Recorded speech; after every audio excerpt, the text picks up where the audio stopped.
चलिए, hello everyone. तो मैं आपके साथ लेकर आया हूं एसएससी सीजीएल 2022 टीयर 1 दिसंबर 1 2022 शिफ्ट 1 का क्वेश्चन पेपर। और ये हेल्प जो मैंने ली है ये मैंने prep.in से ली है, जहां से आप भी अपने प्रीवियस ईयर के पेपर्स को निकाल सकते हो और उनको लगा सकते हो। मेरी कोशिश रहेगी कि मैं आपको काफ़ी सारे पेपर्स डिस्कस कर पाऊँ। तो मैं जैसा कि सीएचएसएल के पेपर लगातार 5 करवाए, जिनमें मैंने अर्थमेटिक और डीआई आपको फटाफट से उनमें बताई, इसी तरह आज हम बात कर रहे हैं इसके ऊपर। तो अब सवाल जो है वो ये शुरू करते हैं। सवाल क्या कहेगा हम उसके ऊपर चर्चा करेंगे सवालों पे, ठीक है। तो सवाल का पहला जो डाटा है वो ये आपके सामने रख रहे हैं हम लोग। तो उम्मीद करते हैं रेडी होंगे आप। लीजिए पहला सवाल। कहता है एक बेईमान दुकानदार इतने परसेंट का लॉस कमाता है सीपी पे, पर 28 ग्राम देता है 36 की जगह। मतलब 36 ग्राम उसकी परचेज क्वांटिटी है और सेल क्वांटिटी उसकी 28 ग्राम है। तो याद रखिएगा, सारे के सारे प्रॉफिट हमेशा सेल क्वांटिटी पे होते हैं, यानी 28 ग्राम पे होंगे। अब वो ऊपर से ये भी बोल रहा है कि 12.5% का लॉस कमा रहा है। तो वास्तविक में वो आपसे इतना धोखा कर चुका है, लॉस नहीं कमाएगा। 12.5% का मतलब 1/8। बस आप ये कह सकते हो कि उसका लॉस उसका प्रॉफिट थोड़ा सा कम हो जाएगा। तो वो क्या करेगा, अपनी परचेज क्वांटिटी को 1/8 कम कर देगा, क्योंकि वो 1/8 का लॉस कमाना चाह रहा है, यानी 4.5 ग्राम कर देगा कम, और 31.5 ग्राम वो लानी शुरू कर देगा। तो भैया जी कितने ग्राम की चीटिंग हो रही है? अब भी 3.5 ग्राम की। किस पे होगी? 28 ग्राम पे, गुणा में 100। तो आप अपना प्रॉफिट परसेंटेज निकालना चाहते हैं तो 12.5% का गेन उसको अब भी होगा। याद रखिएगा, पढ़ के अच्छे से जाना, बहुत आसानी से कर लोगे भाई, ठीक है। अब उन्होंने बोला दो संख्याओं का एचसीएफ 12 है। एचसीएफ मतलब दोनों में से 12 कॉमन आ रहा है। जैसे एक संख्या ए है, एक बी है, इसमें से जो कॉमन आएगा वही एचसीएफ होता है। मान लीजिए एचसीएफ 12 निकालने के बाद ए बी बचा, तो एक संख्या 12 ए थी, एक संख्या 12 बी थी। तो एलसीएम क्या नहीं हो सकता? 12 का मल्टीपल तो आपका एलसीएम हो ही सकता है, पर जो 12 का गुणनफल नहीं होगा वो आपका एलसीएम नहीं होगा। 72 12 का मल्टीपल है, ये एलसीएम हो सकता है। 60 भी हो सकता है, 84 भी हो सकता है, 90 ये 12 का मल्टीपल नहीं है, ये तो कतई एलसीएम नहीं हो सकता। बिल्कुल टेंशन फ्री रहो। आगे बढ़ते हैं। मीन प्रपोर्शन बताना है। मीन प्रपोर्शन क्या होता है? दोनों को रूट के अंदर गुणा कर दो, मीन प्रपोर्शन। तो बेटा इसका रूट आ गया 13, इसका रूट आ गया 12, गुणा करके 156 आ गया मीन प्रपोर्शन भाई।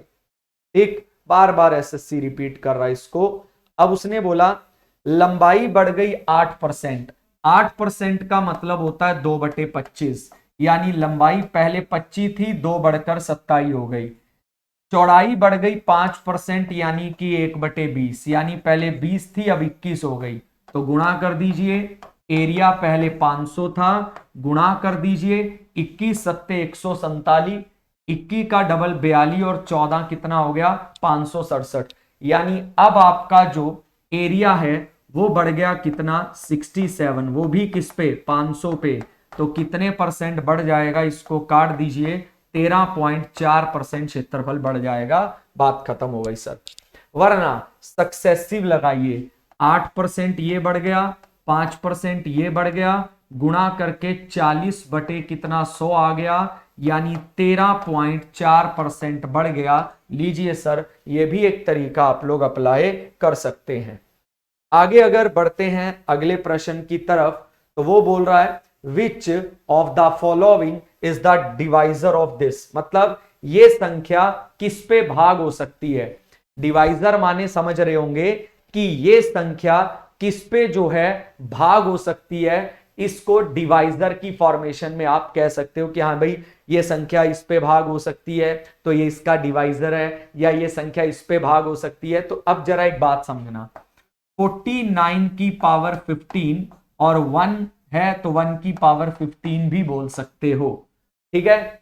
जब आप इसको नॉर्मली सॉल्व करने के लिए जाओगे तो एक टाइम ऐसा भी आएगा जब 49 - 1 आपके पास बचेगा, यानी 48 बचेगा। यानी ये संख्या जो है ये 48 पे जिस जिस मतलब जो 48 को डिवाइड कर सकता है ये संख्या उस पे पूरी तरह डिवाइड होगी। यानी ये संख्या किस पे बेटा, 8 पे डिवाइड होगी। कोई दिक्कत और झंझट वाली बात है ही नहीं। तो चीजों को जितना भी आप गौर फरमाकर या जितना भी बेहतर तरीके से आप यहां पर अप्लाई करने की कोशिश करेंगे उतना आपके लिए बेहतर रहने वाला है चीजों के बारे में। आगे बढ़ते हैं, आगे चीज क्या कहती है उसको देखते हैं।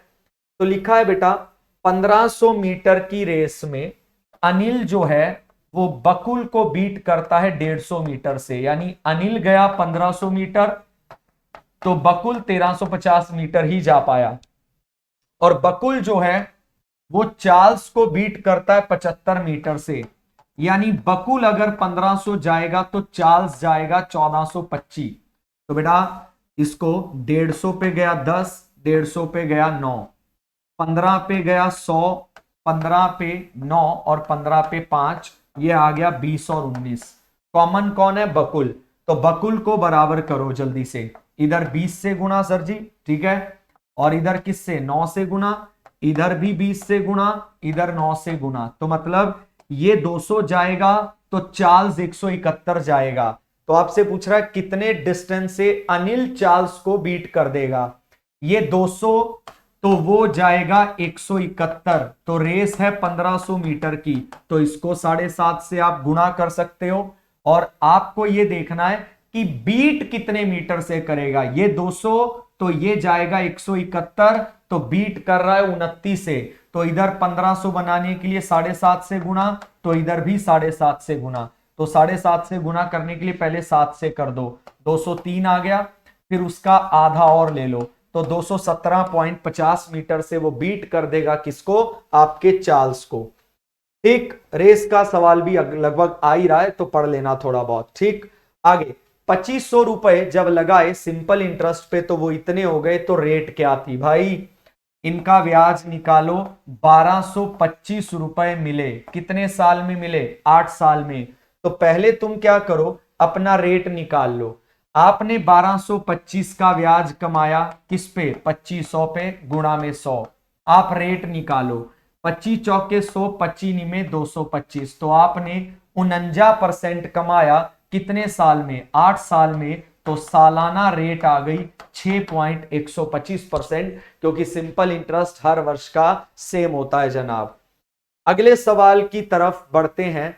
तो ये आपको दे रखा है प्रिंटर जो पेज प्रिंट हुए हैं 3 दिन में। तो कह रहा है what is the average, Z printer ने 3 दिनों में कितने प्रिंट किए हैं। तो 370 और 218, 588 एवरेज निकालनी है। तो 3 से डिवाइड कर दो, 3 पे 1, 3 निमे 3 छिके 196 की एवरेज आएगी जो जेड में प्रिंट हुआ है। तो जिस बंदे को आता होगा ना वो बहुत तगड़े तरीके से कर ले जाएगा, मैं 100% बता रहा हूं आपको। क्या था, 27 इनिंग की एवरेज जो है वो 47 है। हाईएस्ट स्कोर जो है वो लोएस्ट को 157 से एक्सीड करता है, यानी दोनों का अंतर। कह रहा है अगर दोनों इनिंग को निकाल दें तो 25 इनिंग बचेंगी और एवरेज बचेगी 42। तो अब एक बात बताओ, 27 इनिंग का एवरेज भी पता है और 25 इनिंग का एवरेज भी पता है, गुणा कर लो, गुणा कर लो, और टोटल स्कोर का जो अंतर आएगा वो जो 2 इनिंग आपने निकाली है हाईएस्ट प्लस लोएस्ट उन्हीं का अंतर आएगा। पर मेरे हिसाब से कैसे करना, कितनी इनिंग गिर गई हैं, 2, और उन दोनों इनिंग की बात करें कौन कौन सी गिरी हैं, हाईएस्ट और लोएस्ट। तो 27 गुणा 47 करोगे तो 27 मैचों के रन आएंगे, 25 गुणा 42 करोगे 25 मैचों के रन आएंगे, अंतर निकालोगे तो वो 2 इनिंग का टोटल निकल कर आएगा जो आपने निकाल दिए हैं। पर ये तो टाइम ले लेगा। अब डायरेक्ट कैसे करना है, 2 इनिंग पूरी पूरी चली गई जिनकी एवरेज 47 थी, तो 47 का डबल 94 ले गई। 25 इनिंग ऐसी हैं जिनकी एवरेज 5-5 गिर गई, तो 25 पंजे 125, यानी वो 2 इनिंग जाने से 219 रनों का फर्क पड़ गया। तो 2 हाईएस्ट बराबर 6-7-3, तो हाईएस्ट इनिंग के रन आ गए 188। ये मेथड बहुत सारे लोग अप्लाई नहीं करते, बहुत सारे लोगों को ये नहीं आता होता। तो मैं तो यही उम्मीद करूंगा भाई पढ़ के जाना, मेहनत से टाइम बचाना है। तो अब P जो है 15 दिन में एक काम को कर लेता है, Q 10 दिन में, एलसीएम 30 आ गया, क्षमता 2 आ गई, क्षमता 3 आ गई। उन्होंने मिलकर काम किया, मिलकर 2 दिन के बाद Q चला गया, तो मिलकर एक दिन में 5 करते हैं तो 2 दिन में 10 कर दिया होगा। Q चला गया, बच गया P, और बचा हुआ काम P करेगा। काम बचा है 20 और P डेली 2 करता है तो 10 दिन में कर देगा। तो पूरा काम कितने दिन में हुआ? 2 यहां लगे, 10 यहां लगे, 12 दिन में पूरा काम हो गया।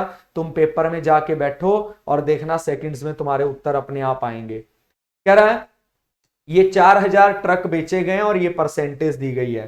तो कहता ट्रक जो बेचे गए हैं BCFH द्वारा वो कितना परसेंट कम है सभी कंपनियों के द्वारा।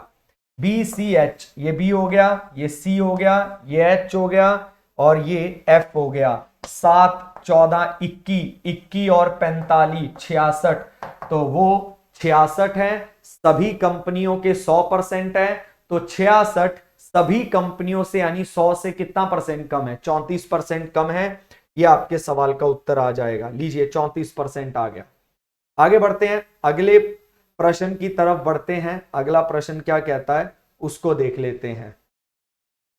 हाँ जी, सरकमफ्रेंस दे रखा है और आप रेडियस, मुझे नहीं लगता आप लोगों को कोई दिक्कत आए। डिफरेंस बिटवीन द रेडियस क्या होगा? सरकमफ्रेंस क्या होता है? 2πr। भाई एडवांस में इसलिए नहीं बताता हूं कि टाइम वेस्ट होता है, ये ट्रिकी होता है, तो इसमें जल्दी से आपको आइडिया लग जाता है। लीजिए इनका आपको रेडियस निकाल के अंतर बताना है और कुछ भी नहीं सर जी जनाब, ठीक है। आगे की तरफ बढ़ते हैं। आगे क्या कहता है? आगे आगे आगे आगे लीजिए, ये आपको फैक्ट्री दे रखी है जो चम्मच बनाती है। रेशियो पूछा है जो P ने और R ने चम्मच बनाए। P ने और R ने जो चम्मच बचाए 50 पे काट दो, 2:3। क्या 2 सेकंड का सवाल है और इस पे बहुत सारे लोग जो है इतना टाइम लगा देते हैं और बोलते हैं कि हमसे हुआ नहीं। अब ये आपको सेल दे रखी है 2018 और 19 की। कहता रेशियो बताओ फर्स्ट ब्रांच का बोथ ईयर और फोर्थ ब्रांच का बोथ ईयर। ये फर्स्ट है, ये क्लियर नहीं दिख रहा बट फिर भी कोशिश है कि ये लगभग मेरे ख्याल से आपका 80 है और ये लगभग 105 है। तो ये रेशियो क्लियर नहीं दिख रहा, वरना सवाल आपको आई होप पता लग गया, आसान है। आगे बढ़ते हैं। रिया जो है कुड नॉट डिसाइड 30% का डिस्काउंट लूं, ठीक है, या फिर 25% और 5% का डिस्काउंट लूं, क्या लूं, और शॉपिंग कितने की करनी है और 3840, तो दोनों में अंतर कितने का आएगा?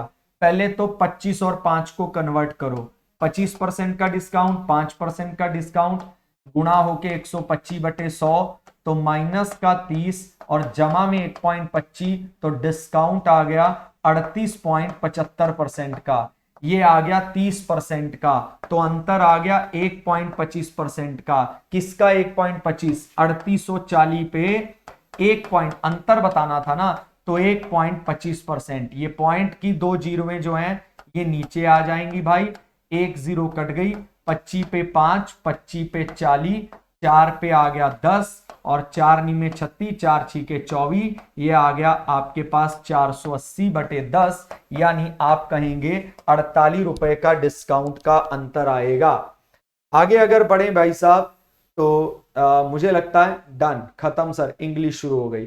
आप सोचो यार कि पिछले साल का पेपर है तो आपको जितने भी सवाल मैंने कराए कितने फटाफट निपट गए और एडवांस कितना कम आया था ये भी आप देख लो सर। और जो कम आया था उसमें से भी कुछ चीजें तो बहुत आसान थी। तो उम्मीद करता हूं ये पेपर आपको समझ आया हो। धन्यवाद हमारे सोर्स बनने के लिए prep.in। मैं आपका उम्मीद करूंगा कि आप बुरा नहीं मानेंगे इस चीज का, मैं क्षमा भी चाहूंगा क्योंकि प्रीवियस ईयर पेपर है, मुझे कहीं ना कहीं से उठाकर करवाना था, तो मैंने आपकी मदद ले ली थोड़ी सी, जिसके लिए मैं आपका आभारी रहूंगा। हमारे स्टूडेंट आपके आभारी रहेंगे। फिर भी अगर आपको कोई दिक्कत हो तो आप हमें बता सकते हैं। धन्यवाद। चलिए bye bye, take care, stay safe, stay healthy, खुश रहें। मिलते हैं बच्चों अगले पेपर में।